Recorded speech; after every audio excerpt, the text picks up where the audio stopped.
Welcome to The New Next, a podcast that addresses current events and how they will impact the future. Co-hosted by the inquisitive public speaking champion, Mike McVeigh, and energy, economics, and technology expert, Matt Jensen. Join us as we explore all things energy, economic, tech, and political, and how they will affect our future.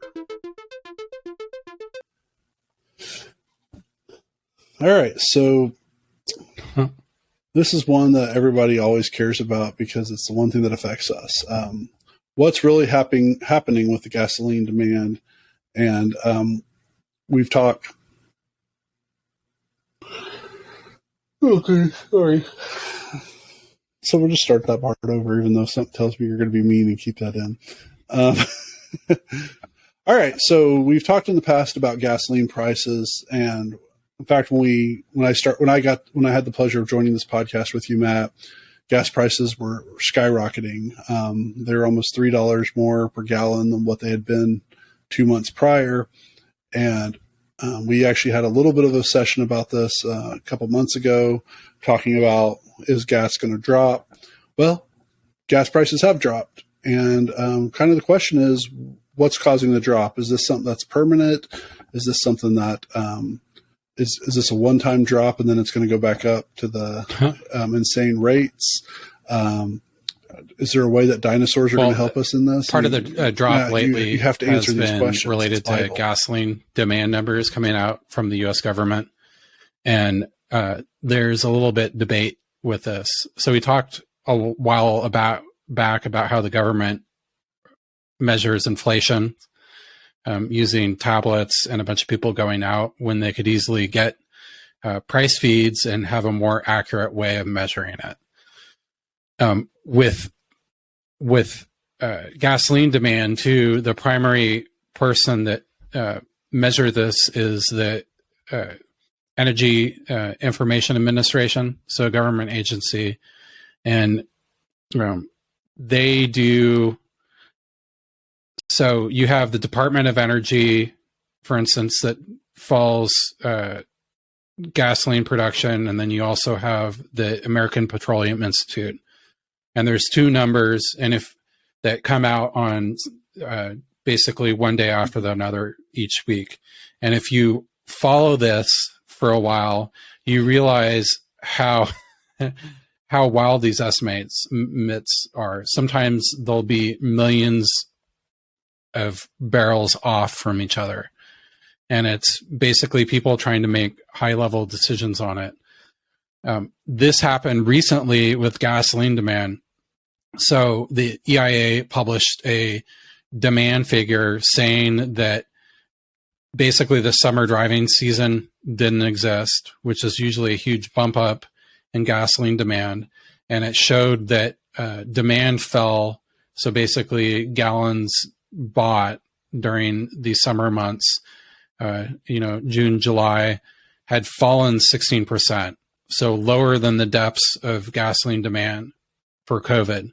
In recent years, a company called GasBuddy has been tracking prices all across the country. I believe they started out with kind of like an app that would allow you to see what the lowest gas prices were in your area.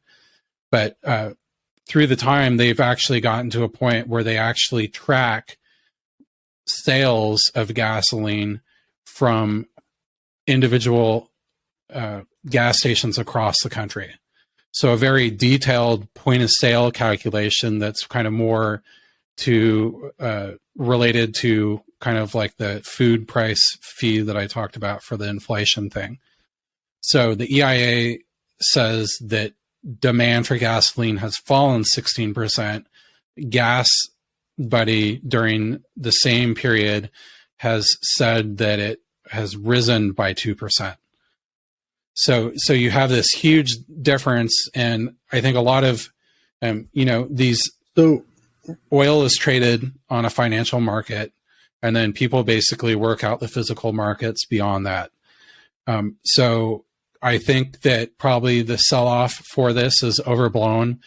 They have is it the Federal Reserve? No, I think it's the Commodities Futures Trading Commission. they keep track of its, I look at it all the time. I can't remember the name, but it's I believe the Commitment of Traders report. It's basically a report that kind of tracks key oil traders in the United States and what they expect, what they're kind of betting on a plus negative side for in the coming months with their options. So it includes like Shell Oil, for instance, Exxon, and a lot of these key oil traders. They're betting later in the year that we have a spike in prices. And I felt that this report has always been a good indicator of where oil prices are going. On top of also, the forward spot rates, which are what oil's trading out in months for now. So if you look at the West Texas immediate price, it's 1 month. So oil deliverable in 1 month for that tradable security is CL1. 3 months is CL3, etc. So you can track that to see kind of where traders are thinking that the oil price is going. But I think the core to this is who's measuring it better, the government that takes a very high level measurement, or the private company that basically makes their business based on accuracy. And I feel yeah. Well, the EIA is a great institution. Good thing you don't have a bias even on how you present that. Out of the government institutions that there are, I think that they're brilliant people. I think the Department of Energy is pretty brilliant too. So they do things well and they take their job seriously. But sometimes, just like with the inflation measurements too, all the people involved in that, I believe, take their job very seriously and care about getting accurate information.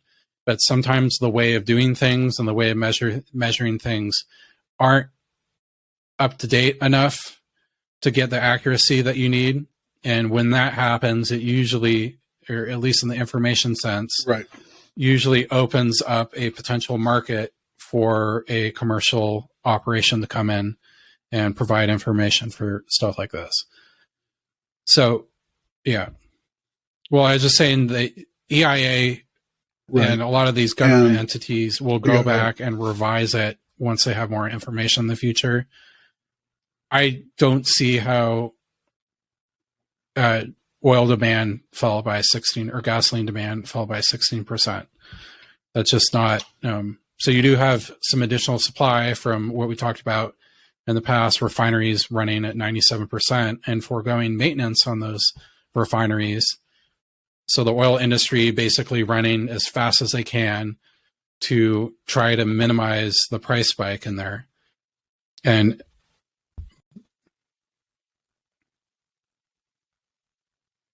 so what do you think is causing the EIA to,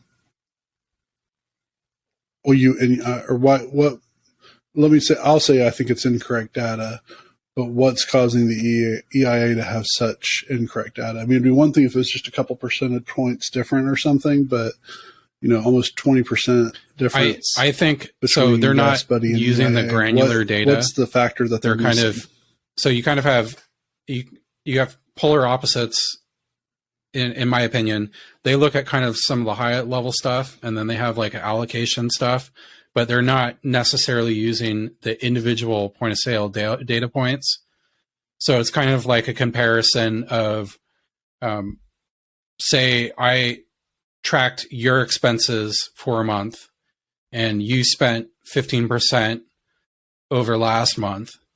And I said, for this whole county that Mike lives in, everybody spent 15% over last month, versus tracking every single individual to see where they spent and how much they spent the month.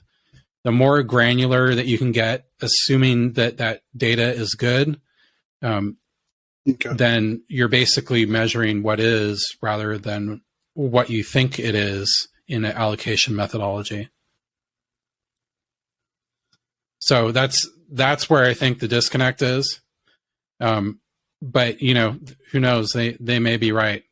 Like I'm not saying that GasBuddy doesn't have some sort of data thing that messed up too, but with looking how deep the swing is from one to the other, and kind of what you kind of see going out there, it doesn't necessarily make sense for me that the added cost for it.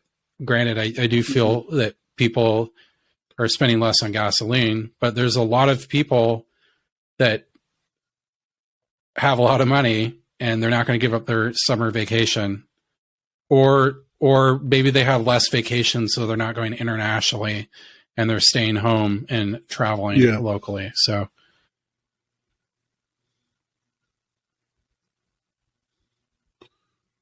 and I'm not even sure about that from some of the people I've talked to in the travel industry. The only thing, and that's a secondary thing, but specifically American Airlines, but airlines losing luggage is probably the only things keeping people from really doing vacations. I think one of the things that I find really interesting, because this article is like, oh, okay. That's kind of how I felt when I read it. And I read it again and again, and I'm just like,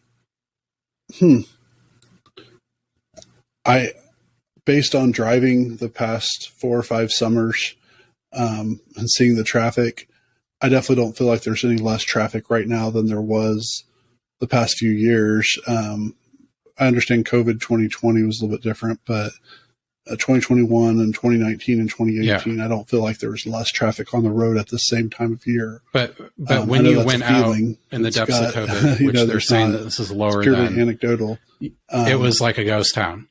Like, yeah.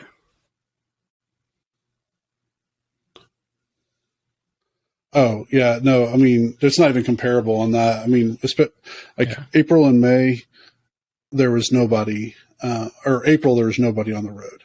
I could count how many cars were driving. May of 2020, because people started thinking it was safe, there was definitely a lot more people.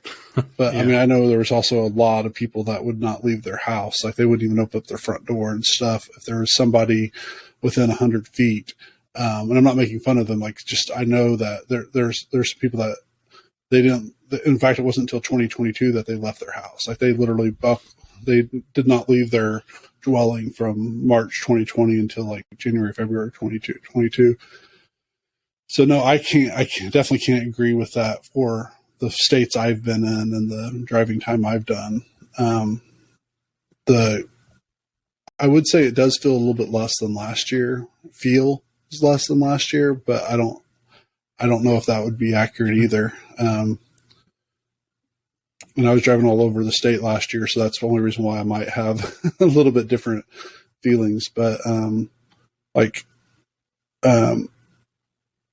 so I don't know. I think we might be in a more extreme summer where you have the people that are vacationing or the people who are definitely driving, and then you have people that are driving as little as possible. And that might be, maybe the extremes are higher, so the medium is not nearly as drastic. But yeah, it's it. If you would like to learn more about the New Next podcast, find us at thenewnextpodcast.com, where you can suggest a topic you would like for us to cover. If you enjoyed what you heard, share the podcast, tell a friend about it, or rate us with 5 stars.